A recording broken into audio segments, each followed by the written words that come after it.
नमस्कार मित्रांनो, आताच्या घडीची शिक्षण विभागाची अत्यंत महत्त्वाची अपडेट, महत्त्वाची माहिती आपण या व्हिडिओच्या माध्यमातून जाणून घेणार आहोत। तर मित्रांनो, शिक्षण विभागाच्या सरळ स्कूल पोर्टलवर आपल्याला माझी विद्यार्थी जे संघ असणार आहे त्याची संपूर्ण माहिती अपडेट करायची आहे। तर मित्रांनो, शाळा स्तरावर आपल्याला माझी विद्यार्थी संघ स्थापन करण्यासाठी सूचना देण्यात आलेल्या होत्या। प्रत्येक शाळेमध्ये तो संघ जो आहे तो स्थापन करण्यात आलेला आहे। तर त्या माझी विद्यार्थी संघाची आपल्याला जी संपूर्ण माहिती असणार आहे ते सरळच्या स्कूल पोर्टलवर अपडेट करायची आहे। तर ती कशी करायची आपल्या मोबाईलच्या साहाय्याने अगदी सहजपणे याची संपूर्ण सविस्तर माहिती लाईव्ह डेमो सहित आपण या व्हिडिओच्या माध्यमातून जाणून घेऊ।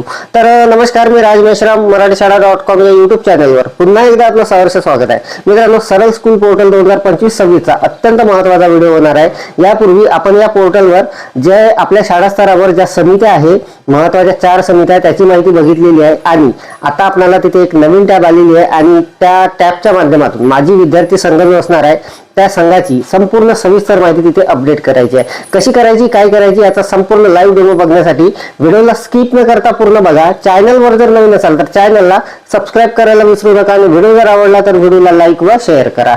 चला तर मग सुरू करूया।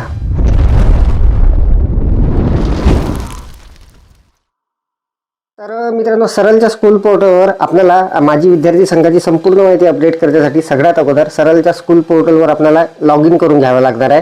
तर बघा, सरळचं हे स्कूल पोर्टल आहे, लॉग इनचं हे पेज आहे। इथे आपण आपल्या शाळेचा ID पासवर्ड आणि हा जो कॅप्चा आहे हा टाकून इथे लॉग इन करून घेणार आहोत। तर मी अगोदर लॉग इन करतो, त्यानंतर आपण संपूर्ण माहिती सविस्तरपणे जाणून घेणार आहोत। मित्रांनो, मोबाईलवरून अगदी सहजपणे हे संपूर्ण काम आपलं होणार आहे। फक्त आपल्याला हा जो व्हिडिओ असणार आहे तो स्किप न करता बघायचा आहे। तर बघा, मी अगोदर लॉग इन करतो। मित्रांनो बघा, इथे मी माझी जी शाळा असणार आहे ती लॉग इन करून घेतलेली आहे। त्यामध्ये सरळचं जे स्कूल पोर्टल आहे ते लॉग इन करून घेतलेलं आहे। तर अशा पद्धतीचा इंटरफेस दिसणार आहे। मित्रांनो, मागच्या व्हिडिओमध्ये आपण मागचा जो व्हिडिओ बघितला आहे सरळ स्कूल पोर्टलचा, त्यामध्ये आपण शाळेची जी संपूर्ण माहिती आहे, शालेय समितीची माहिती, या टॅबची माहिती जाणून घेतली होती। ती या टॅबमध्ये मित्रांनो आपल्याला आपल्या शाळेवर ज्या महत्त्वाच्या समित्या आहे, 4 समित्या, त्या समित्यामध्ये जे कोणी अध्यक्ष आहे त्या अध्यक्षांची संपूर्ण माहिती आपल्याला तिथे दिसत होती आणि आपल्याला जर ती माहिती चेंज करायची असेल तर ती कशी करायची याची संपूर्ण सविस्तर माहिती आपण जाणून घेतलेली होती।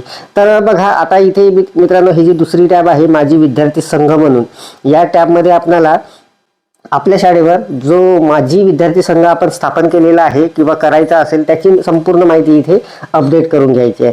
तर बघा, त्यासाठी आपल्याला ही जी टॅब असणार आहे माझी विद्यार्थी संघ, यावर क्लिक करून घ्यायचा आहे। यावर क्लिक केल्यानंतर मित्रांनो सगळ्यात महत्त्वाचं म्हणजे इथे आपल्याला 3 टॅब मिळणार आहे।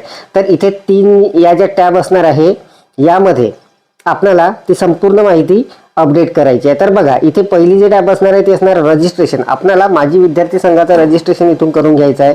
त्यानंतर माझी विद्यार्थी समिती जे काही आहे आपली, जे आपण स्थापन केलेली असेल तर त्या समितीची संपूर्ण माहिती भरायची आहे आणि माझी विद्यार्थी लोकवर्गणी देणगी नोंदणी फॉर्म हा आहे तो भरून घ्यायचा आहे। तर प्रत्येक टॅबची माहिती आपण जाणून घेणार आहोत। सगळ्यात अगोदर आपण बघू रजिस्ट्रेशन। तर बघा, माझी विद्यार्थी संघाचं रजिस्ट्रेशन कशा पद्धतीने आपल्याला करायचं आहे। तर बघा, यावर मी क्लिक करतो। यावर क्लिक केल्यानंतर बघा, एक नवीन फॉर्म आपल्यासमोर उघडणार आहे।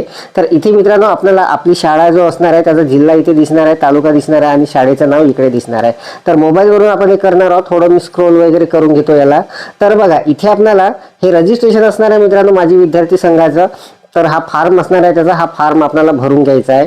तर कशा पद्धतीने भरायचं बघा, इथे विद्यार्थ्याचं नाव म्हणजे माझी विद्यार्थी जे काही आपली समितीमध्ये असेल त्यांचं नाव, इयत्ता शेवटची त्यांची कोणती इयत्ता आहे शेवटची ते इथं भरायची आहे। त्यानंतर वर्ष इथून निवडून घ्यायचं आहे।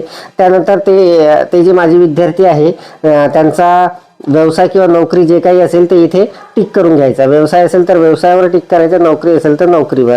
त्यानंतर इथे सध्याच्या वास्तव्याचे ठिकाण म्हणून आहे ते इथे टाईप करून घ्यायचं आहे, गावाचं नाव वगैरे। त्यानंतर त्यांचा मोबाईल क्रमांक मित्रांनो इथे आपल्याला टाईप करायचा आहे आणि त्यानंतर इथे बघा एक प्लसचं चिन्ह आपल्याला मिळणार आहे, कारण या समितीमध्ये एकापेक्षा जास्त लोक असणार आहे, त्यामुळे आपल्याला इथे प्लस करून परत दुसऱ्याला तिथे ॲड करता येणार आहे। तर अशा पद्धतीने संपूर्ण भरल्यानंतर आपल्याला इथे मित्रांनो सबमिटचं जे बटन आहे त्यावर क्लिक करायचं आहे।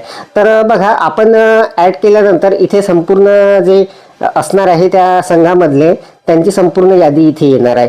तर बघा, अशा पद्धतीने आपल्याला हे भरून घ्यायचं आहे। अगदी सहजपणे आपलं हे काम इथून होणार आहे। माझ्याकडे सध्या माझ्या शाळेची माहिती अवेलेबल नाही आहे, त्यामुळे मी आता सध्या भरणार नाही, परंतु आपल्याला अशा पद्धतीने संपूर्ण माहिती भरायची आहे। त्यानंतर मित्रांनो बघा, इथे दुसरी जे टॅब असणार आहे माझी विद्यार्थी संघ, यावर जर आपण क्लिक केलं, इथे दुसरी जी माहिती असणार आहे ही असणार आहे माझी विद्यार्थी संघ समितीची माहिती म्हणून। या टॅबवर आपल्याला क्लिक करून घ्यायचं आहे। यावर जर आपण क्लिक केलं तर एक नवीन इंटरफेस परत आपल्या समोर उघडणार आहे। तर बघा, इथे आता दुसरी जी टॅब आहे ती आहे माझी विद्यार्थी समितीची माहिती। तर यावर आपण आता क्लिक करून घेणार आहोत। यावर क्लिक केल्यानंतर अशा पद्धतीचा इंटरफेस आपल्या समोर येणार आहे आणि इथे मित्रांनो संपूर्ण जी माहिती असणार आहे ती आपल्याला भरून घ्यायची आहे। तर बघा, माझी विद्यार्थी संघ स्थापना दिनांक, इथे दिनांक आपल्याला सिलेक्ट करून घ्यायचा आहे जो असेल तो। त्यानंतर माझी विद्यार्थी मेळावा आयोजित केला होता काय, संपूर्ण माहिती आपल्याला भरायची आहे। अध्यक्ष त्या समितीचे कोण आहे माझी विद्यार्थी संघाचे, त्यांचा मोबाईल क्रमांक आणि त्यांचं नाव इथे येणार आहे। त्यानंतर उपाध्यक्ष, संपूर्ण मित्रांनो इथे त्या पूर्ण संघाची जी माहिती असणार आहे त्या संपूर्ण संघाची माहिती इथे आपल्याला भरून घ्यायची आहे। त्यानंतर सल्लागार सदस्य म्हणून इथे असणार आहे, तिथे आपल्याला त्यांचे मोबाईल क्रमांक वगैरे टाकून घ्यायचे आहे। त्यानंतर इथे मेळाव्यास उपस्थित माझी विद्यार्थी संख्या, जेव्हा मित्रांनो आपण हा मेळावा वगैरे आयोजित करणार आहोत तेव्हाची ही संपूर्ण माहिती इथे असणार आहे।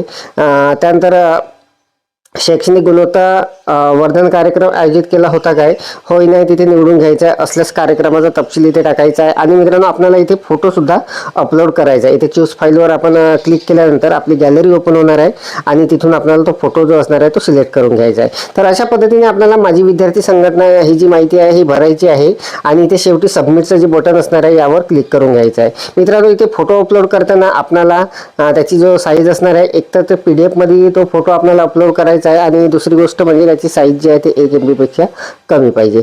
तर अशा पद्धतीने आपल्याला ही माहिती भरायची आहे। माझ्याकडे सध्या कुठली माहिती अवेलेबल नाही त्यामुळे मी भरणार नाही, परंतु आपल्याला अगदी सहजपणे ही माहिती भरता येणार आहे।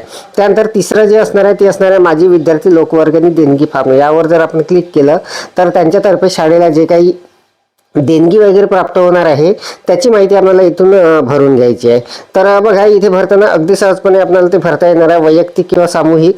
इथे जर आपण क्लिक केलं तर वैयक्तिक आहे की सामूहिक आहे ते आपल्याला सिलेक्ट करून घ्यायचं आहे। जर संपूर्ण संघातर्फे जर देण्यात आलेली असेल तर ग्रुप येईल इथे, किंवा मग कोणतरी एकाने जर काही दिली असेल देणगी वगैरे तर इंडिव्हिज्युअल येईल। अशा पद्धतीने भरायचं आहे। त्यानंतर माझी विद्यार्थ्याचे नाव इथे टाकून घ्यायचे आहे। त्यानंतर रोख रक्कम जे काही असेल ते इथे टाकून घ्यायची आहे। त्यानंतर देयकाची पद्धत, म्हणजे त्यांनी कॅश दिली की चेक वगैरे दिला, अशा पद्धतीचं काहीतरी तिथे असणार आहे। त्यानंतर वस्तूचा तपशील, जर काही वस्तू वगैरे वस्तू रूपात जर काही देणगी दिलेली असेल तर त्याची किंमत वगैरे टाकून घ्यायची आहे। एकूण जमा लोकवर्गणी इथे टाकून घ्यायची आहे। त्यानंतर देणगी दिनांक वगैरे इथे असणार आहे आणि इथे शेरा असणार आहे। आणि हे संपूर्ण भरल्यानंतर मित्रांनो आपल्याला इथे सबमिट डोनेशन म्हणून आहे, यावर आपल्याला क्लिक करून घ्यायचं आहे। तर अशा पद्धतीने मित्रांनो आपल्याला ही सुद्धा माहिती भरता येणार आहे। तर शिक्षण विभागाची अत्यंत महत्त्वाची अपडेट असणार आहे मित्रांनो, आपल्याला सरळ स्कूल पोर्टलवर माझी विद्यार्थी संघ जो असणार आहे त्याची संपूर्ण माहिती इथे भरायची आहे। तर यावर जर आपण क्लिक केलं तर या ज्या 3 टॅब इथे आलेले आहे, सब टॅब, यामध्ये आपल्याला सुरुवातीला रजिस्ट्रेशन माझी विद्यार्थी संघाचं करून घ्यायचं आहे। कसं करायचं आपण बघितलेलं आहे। त्यानंतर माझी विद्यार्थी समितीची माहिती जी आहे ते इथे भरून घ्यायची आहे। त्यानंतर माझी विद्यार्थी लोकवर्गणी म्हणून आहे त्याची माहिती इथे भरून घ्यायची आहे। तर अशा पद्धतीने हे संपूर्ण माहिती आपल्याला भरायची आहे आणि याच्या सूचना आपल्याला शासनाच्या शिक्षण विभागाकडून आलेल्या आहे। ही संपूर्ण माहिती आपल्याला लगेचच भरून घ्यायची आहे। तर मित्रांनो सध्या माझ्याकडे ही माहिती अवेलेबल नाही, सध्या सुट्ट्या वगैरे आलेल्या आहे आणि मी माहिती ते आणलेली नाही, त्यामुळे मी ते भरणार नाही, परंतु कशी भरायची हे आपल्या संपूर्ण लक्षात आलेलं असेल। तर अत्यंत महत्त्वाची अपडेट, महत्त्वाची माहिती आपण शिक्षण विभागाची जाणून घेतली। अपेक्षा आहे आपल्याला माहिती समजलेली असेल, व्हिडिओ आवडलेला असेल। मित्रांनो याबाबत जर काही शंका किंवा काही समस्या जर आली तर मला कॉमेंट्स करा, मी आपल्या कॉमेंट्सचे नक्की उत्तर देणार आहे। तर सध्या तरी या व्हिडिओमध्ये एवढंच। व्हिडिओ जर आवडलेला असेल तर व्हिडिओला लाईक करा, शेअर करा आणि माझ्या मराठीशाळा.com या यूट्यूब चॅनलवर जर नवीन असाल तर चॅनलला सबस्क्राईब करायला विसरू नका। पुन्हा भेटू असं एका नवीन माहितीसह, नवीन अपडेटसह। तोपर्यंत धन्यवाद।